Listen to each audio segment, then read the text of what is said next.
It's completely dark.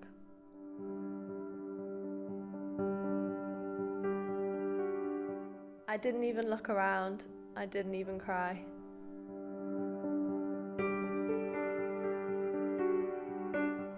I face barriers every day.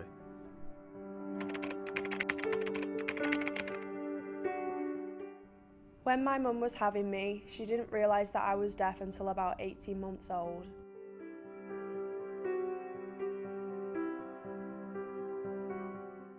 And it was my auntie who thought that there was something wrong as I was very quiet.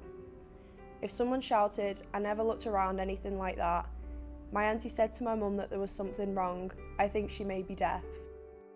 So my mum took me to the doctors for the first time and they said there is nothing wrong with her. So we went home and carried on, and then not long after, my mum started to realise that there was something there. If she dropped a pan or anything, I didn't even look around, I didn't even cry, or if I was asleep, I didn't wake up. I just didn't notice noises around me. So they took me back to the doctors and I was diagnosed as being deaf. So straight away I went to a deaf school, which was Crown Street in Liverpool, so that was a school for deaf people. So from 18 months old until I was 16. So most of my time they were teaching me how to understand a sound, how to say a word, how to speak. All my family were all hearing and I was the only one who was deaf, so I would go to school and learn to sign, and then I would go home to my family and I would have to speak to my family. So my mum was half and half. She used gestures with me, she used finger spelling with me, so I knew what was going on. So that means now I can fit into both worlds. I can fit into the deaf world and the hearing world. When my mum was pregnant, she got measles. Then I was born and they found out I was deaf when I was about 1.5. It started when my cousin was banging pans together, and then they thought that maybe I was deaf and I was taken to the hospital. They were shocked that I was being diagnosed as deaf. So I went to Crown Street School, and then growing up, I think I was 9 years old, I moved to Alice Elliott School. I was born deaf. So when I was a kid, I didn't realise I was deaf. Playing with the children in the neighbourhood, and I never thought we were all about the same age, and never thought, but I knew I went to a different school, so I thought a little bit different. So when I went to the school for the deaf in Newcastle, I learned the sign, the older pupil were teaching us the sign language, and so the sign language came naturally. When I was 18 months old, I had meningitis and became deaf. So it was really hard growing up. There was no sign within the family or anything, so I faced barriers every day. It was really hard work. Then I went to Derby College, and it was a big breakthrough for me. We had sign and better communication.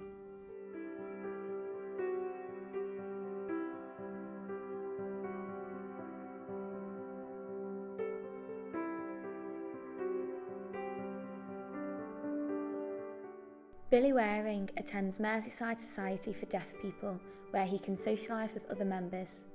Billy is completely deaf and blind and has 3 support workers who help him every day, who are Mark Bolan, Tony Gavin and Dave McVeigh.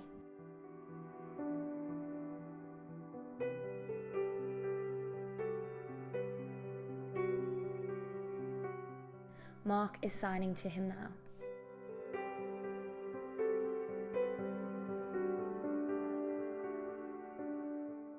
Billy started to lose his sight in 2004 when he started getting tunnel vision due to Usher syndrome. Usher syndrome is a rare genetic disease that affects both hearing and vision. His vision has now totally gone, he can't see anything, it's completely dark.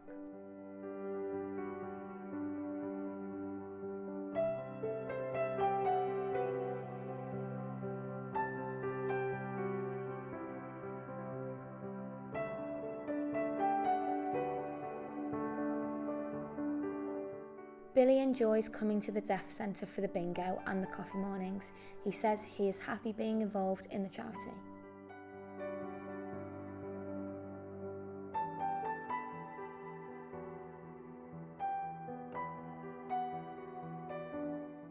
MSDP began in 1864 on Prince Avenue in Toxteth, Liverpool, and has been going strong ever since. It was originally known as Liverpool Deaf and Dumb, but as the city grew, they were forced to relocate. It relocated to a building next door to where Aldi is now, which used to be an old school called St Ambrose.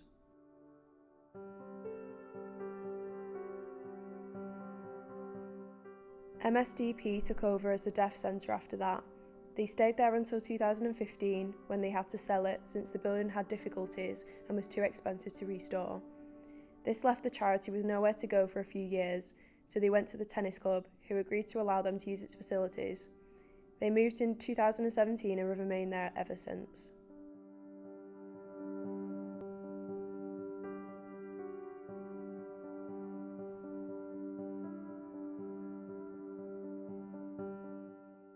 No, but now MSDP is going up and up and up and up and up.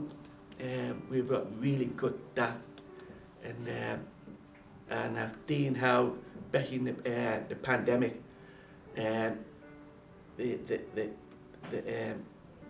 much they commit themselves to making sure that all the clients are well looked after. MSDP future is looking really good. They're a good group of staff. I have a problem with mental health. At home, I'm quite lonely, and I thought because of Janice Connolly, I asked her to get involved in voluntary work. So that is why I got involved in working in the bar. And it's lovely. And it's thanks to Janice for keeping my mental health reduced and keeping me busy meeting people, seeing old school friends and chatting to them. So it is really good for me. So I work in the bar, moving things around, setting things up, making things tidy. It just takes my mind off my mental health, and I just love the bar. And I mean, sometimes on a Saturday, I'll be here, sometimes on a Sunday and a Wednesday, whatever really. But I really enjoy that because at home, I say I'm quite lonely. My husband is hearing, so he speaks and doesn't really sign, and that is why I like being involved here at MSDP. Yeah, so talking with my hands is really important to me.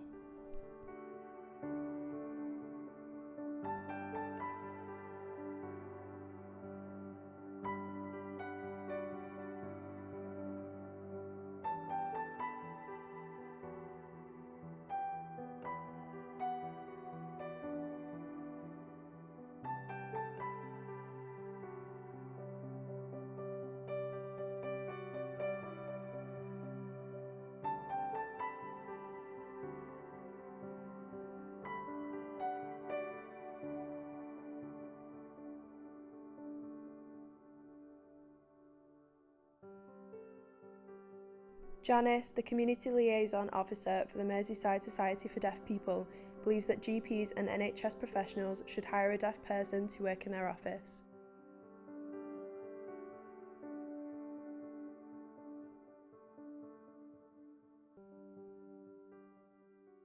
They should be deaf aware and know basic sign language in order to communicate with deaf people, educate them and apply for job opportunities. People need to be more conscious of this because they are unaware of it. Merseyside Society for Deaf People is growing every day, and they continue to host social events every week, including coffee mornings with guest speakers, bingo games and BSL Level 1 course where they teach sign language.